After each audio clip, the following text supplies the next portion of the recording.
सावधान, मां लक्ष्मी ने स्वयं कहा है, अगर घर की ये 5 चीज किसी को दे दी जाए तो धन संपत्ति ही नहीं, सुख शांति भी सदा के लिए छिन जाएगी। क्या आप जानते हैं, आपके घर की 5 साधारण चीजें ही आपकी किस्मत तय करती हैं। मां लक्ष्मी ने चेतावनी दी है, गलती से भी इन्हें दान कर दिया तो घर में आ जाएगी भयंकर गरीबी।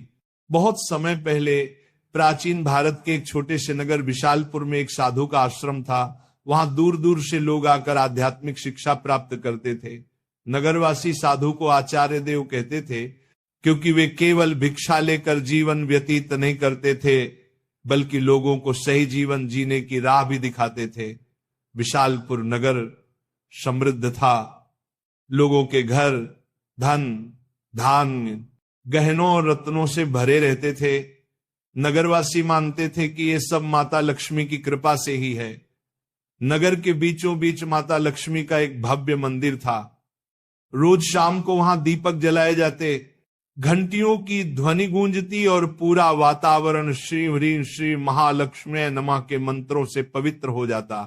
लेकिन एक परिवार ऐसा भी था जो नगर में सबसे समृद्ध होने के बावजूद धीरे धीरे कंगाल होने की ओर बढ़ रहा था। यह परिवार था वसुदेव जी का। वसुदेव जी नगर के सबसे बड़े व्यापारी थे। उनके पास सोने चांदी के ढेर थे, नौकर चाकर थे और अनाज के कोठार भरे रहते थे। फिर भी कुछ वर्षों के भीतर उनका घर वीरान होने लगा। धन की जगह कर्ज बढ़ने लगा, नौकर छोड़कर जाने लगे और घर में अशांति फैल गई। लोग हैरान थे कि ऐसा क्यों हो रहा है, आखिर माता लक्ष्मी की कृपा एक समृद्ध घर से क्यों उठ गई। वसुदेव जी भी परेशान थे। एक रात वे चिंतित होकर सो रहे थे, तभी उन्हें एक स्वप्न आया। स्वप्न में माता लक्ष्मी प्रकट हुई। उनके मुखमंडल से दिव्य आभा निकल रही थी। 4 हाथों में कमल, शंख, गदा और सोने के सिक्कों की वर्षा करने वाला पात्र था। उनकी मुस्कान शांति और कृपा से भरी थी, लेकिन आंखों में एक कठोर सत्य छिपा था। माता बोली, वसुदेव तुम दुखी क्यों हो? क्या तुम्हें याद नहीं कि धन की रक्षा करना भी एक तपस्या है? तुमने अपने घर की 5 पवित्र वस्तुएं बार बार दूसरों को देकर मेरे निवास को अशुद्ध कर दिया, इसलिए मैं तुम्हारे घर से विदा हो गई। वसुदेव ने हाथ जोड़कर कहा, मां मुझे क्षमा करें, कृपया मुझे बताइए कि वे 5 वस्तुएं कौन सी हैं जिन्हें देने से घर में गरीबी आती है। माता ने कहा, यह रहस्य मैं बताऊंगी, परंतु ध्यान रहे ये केवल तुम्हारे लिए नहीं बल्कि पूरे नगर और संसार के लिए शिक्षा है। 5 वस्तुएं कभी भूलकर भी घर से बाहर नहीं देनी चाहिए, क्योंकि ये वस्तुएं मेरे निवास की जड़ें हैं। इन्हें खोने से घर निर्धन और अपवित्र हो जाता है। इतना कहकर माता अदृश्य हो गईं।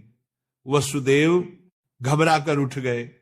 उनका शरीर पसीने से तरबतर था। अगले दिन वे भागते हुए आचार्य देव के आश्रम पहुंचे और सारी घटना सुनाई। आचार्य देव ने शांत होकर कहा, वसुदेव ये कोई साधारण सपना नहीं है, ये स्वयं लक्ष्मी का आदेश है। अब तुम्हें धैर्य रखना होगा। माता लक्ष्मी ने जो 5 रहस्य बताए हैं, उन्हें समझने के लिए तुम्हें एक आध्यात्मिक यात्रा करनी होगी, तभी तुम्हें सच्चा उत्तर मिलेगा। और इस प्रकार यात्रा शुरू हुई। वसुदेव ने अपनी पत्नी सुभद्रा और बेटे माधव के साथ नगर छोड़ दिया और आचार्य देव के आदेश पर हिमालय की ओर प्रस्थान किया। रास्ते में उन्हें तरह तरह की घटनाएं घटी। एक गांव में उन्होंने देखा कि एक महिला अपने घर का चूल्हे की राख दूसरों को दे रही है। वसुदेव को तुरंत माता लक्ष्मी की बात याद आई।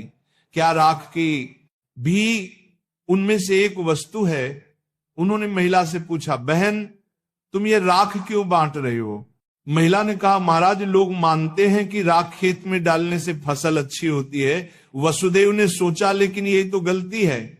चूल्हे की राख घर के भोजन और अग्नि का प्रतीक है। इसे बाहर देने से घर की उन्नति रुक जाती है। यात्रा आगे बढ़ी। वसुदेव, सुभद्रा और माधव पहाड़ों की कठिन राह से गुजर रहे थे। एक रात वे एक आश्रम पहुंचे। वहां एक वृद्ध साध्वी ध्यान में लीन थी। साध्वी ने वसुदेव को देखकर मुस्कुराते हुए कहा, तुम्हें लक्ष्मी माता के 5 रहस्य जानने हैं ना? ध्यान से सुनो। ये पहली वस्तु है चूल्हे की राख। इसे किसी को मत दो, ये घर की लक्ष्मी को बाहर कर देती है। वसुदेव ने प्रणाम किया और रहस्य को याद कर लिया। दूसरे दिन वे आगे बढ़े। एक गांव में देखा कि लोग अपने घर से झाड़ू निकालकर दूसरों को दे रहे। वसुदेव ने आश्चर्य से पूछा, तुम लोग ऐसा क्यों करते हो? एक युवक बोला, हम मानते हैं कि पुराना झाड़ू देने से दरिद्रता चली जाती है। लेकिन तभी आकाश में गड़गड़ाहट हुई, जैसे स्वयं माता लक्ष्मी बोल रही हो, मूर्खों, झाड़ू लक्ष्मी का निवास है। ये घर की स्वच्छता और समृद्धि का प्रतीक है। इसे बाहर देने से लक्ष्मी घर से चली जाती है। वसुदेव को दूसरी वस्तु का भी रहस्य मिल गया, झाड़ू। तीसरा रहस्य उन्हें एक कुटिया में मिला। वहां एक वृद्ध साधक बैठे थे। उनके सामने दीपक जल रहा था। साधक ने कहा, बेटा, घर का जलता हुआ दीपक या उससे जली हुई लौ कभी किसी को मत दो। ये घर की ज्योति और आयु का प्रतीक है। इसे देने से सुख शांति चली जाती है। वसुदेव ने तीसरी वस्तु भी जान ली। आगे चलते चलते वे एक गांव पहुंचे। वहां एक परिवार ने अपने घर का नमक पड़ोसियों को उधार दिया। उसी रात उस परिवार के यहां कलह मच गई। साध्वी ने समझाया, नमक रिश्तों की मिठास और स्थिरता का प्रतीक है। घर का नमक देना लक्ष्मी को अपमानित करना है। अब वसुदेव को चौथी वस्तु भी मिल गई, नमक। अंततः हिमालय के पास एक गुफा में तप करते एक योगी ने अंतिम रहस्य बताया। योगी बोले, वसुदेव, 5वीं वस्तु है कपड़े का कोना या पल्लू। महिलाएं अक्सर पुराने कपड़े का पल्लू काट कर दे देती हैं, लेकिन यही स्त्री की लक्ष्मी और घर की मर्यादा का प्रतीक है। इसे देना घर के भाग्य को काटना है। अब 5 वस्तुएं स्पष्ट थी। पहला, चूल्हे की राख। दूसरा, झाड़ू। तीसरा, जलता दीपक। चौथा, नमक। 5वां, कपड़े का कोना। वसुदेव ने कृतज्ञ होकर योगी को प्रणाम किया। अब 5 रहस्यों को जानकर वसुदेव अपनी पत्नी सुभद्रा और पुत्र माधव के साथ नगर की ओर लौटने लगे। रास्ते भर वे मन ही मन माता लक्ष्मी के उपदेशों को दोहराते रहे। नगर पहुंचते ही उन्होंने सबसे पहले आचार्य देव के चरणों में प्रणाम किया और पूरी यात्रा का वर्णन किया। आचार्य देव ने मुस्कुराकर कहा, वसुदेव, तुम्हें अब सच्चा ज्ञान मिल गया है।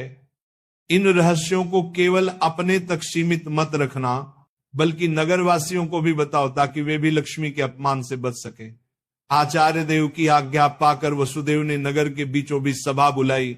सभा में नगर के लोग बड़ी संख्या में उपस्थित हुए। वसुदेव ने हाथ जोड़कर कहा, बंधुओं, मैं स्वयं अपनी गलतियों के कारण निर्धनता और कष्ट का भागी बना। माता लक्ष्मी ने मुझे स्वप्न में दर्शन दिए और बताया कि 5 वस्तुएं कभी घर से बाहर नहीं देनी चाहिए। इतना कहकर उन्होंने क्रम से सब समझाया। पहली वस्तु है चूल्हे की राख, दूसरी झाड़ू, तीसरी जलता दीपक, चौथी नमक और 5वीं कपड़े का कोना। लोगों ने आश्चर्य और श्रद्धा से यह बातें सुनी। तभी आकाश में एक दिव्य प्रकाश फैला और माता लक्ष्मी स्वयं प्रकट हुई। उनके प्रकट होते ही वातावरण में सुगंध फैल गई। मंदिरों की घंटियां अपने आप बज उठी और लोग भाव विभोर होकर उनके चरणों में झुक गए। माता बोली, वसुदेव ने जो कहा वह सत्य है। तुम सब जान लो कि ये 5 वस्तुएं मेरे निवास की जड़ हैं। जो इन्हें बाहर देता है वह अपने ही घर से मुझे विदा करता है। ये कहते ही माता ने वसुदेव के घर की ओर हाथ उठाया और देखते ही देखते उनके घर में फिर से समृद्धि लौट आई। कोठार भर गए, नौकर लौट आए और पूरे घर में शांति का वास हो गया। नगर के लोग ये चमत्कार देखकर स्तब्ध रह गए और माता लक्ष्मी के जयकारे करने लगे। नगर में अब ये शिक्षा फैल गई कि कोई भी व्यक्ति घर की 5 वस्तुएं बाहर न दे। लोग अपने घरों में सावधानी रखने लगे। पहले जो लोग अंधविश्वास में पड़कर झाड़ू, राख, नमक या दीपक दूसरों को दे देते थे, उन्होंने ये सब बंद कर दिया। नगर में धीरे धीरे हर घर में समृद्धि लौटने लगी। लोग समझ गए कि लक्ष्मी केवल सोने, चांदी या धन में ही नहीं, बल्कि घर की पवित्रता, भोजन, स्वच्छता और मर्यादा में भी रहती है। वसुदेव अब नगर में आदर्श बन गए। वे धनवान तो थे ही, पर अब उन्होंने अपने धन को धर्म और सेवा में लगाना शुरू किया। उन्होंने गरीबों के लिए अन्न क्षेत्र बनवाया, परंतु घर की 5 वस्तुएं देने से हमेशा इनकार करते। जो भी उनसे ये चीजें मांगता वह विनम्रता से कह देते, भाई ये माता लक्ष्मी की मर्यादा है, इन्हें देने से मेरे ही नहीं तुम्हारे घर की भी समृद्धि घट जाएगी। लोगों ने भी इस शिक्षा को हृदय से स्वीकार कर लिया। समय बीतने पर नगर विशालपुर दूर दूर तक प्रसिद्ध हुआ कि वहां न तो कोई निर्धन रहता है और न ही किसी के घर में कलह होती है। ये सब केवल माता लक्ष्मी की शिक्षा का परिणाम था। माता लक्ष्मी समय समय पर नगर में आकर वसुदेव को आशीर्वाद देती और नगरवासियों को याद दिलाती कि लक्ष्मी केवल धन की देवी नहीं, बल्कि संतुलन, संयम और मर्यादा की शक्ति है। अंततः वसुदेव के जीवन की सबसे बड़ी सीख यही बनी कि लक्ष्मी की कृपा केवल मेहनत से ही नहीं, बल्कि मर्यादा के पालन से भी प्राप्त होती है। माता लक्ष्मी केवल धन संपत्ति की देवी नहीं, बल्कि वे पवित्रता, मर्यादा और संतुलन की शक्ति है। घर की समृद्धि बनाए रखने के लिए मेहनत और सदाचार के साथ साथ मर्यादा का पालन भी आवश्यक है।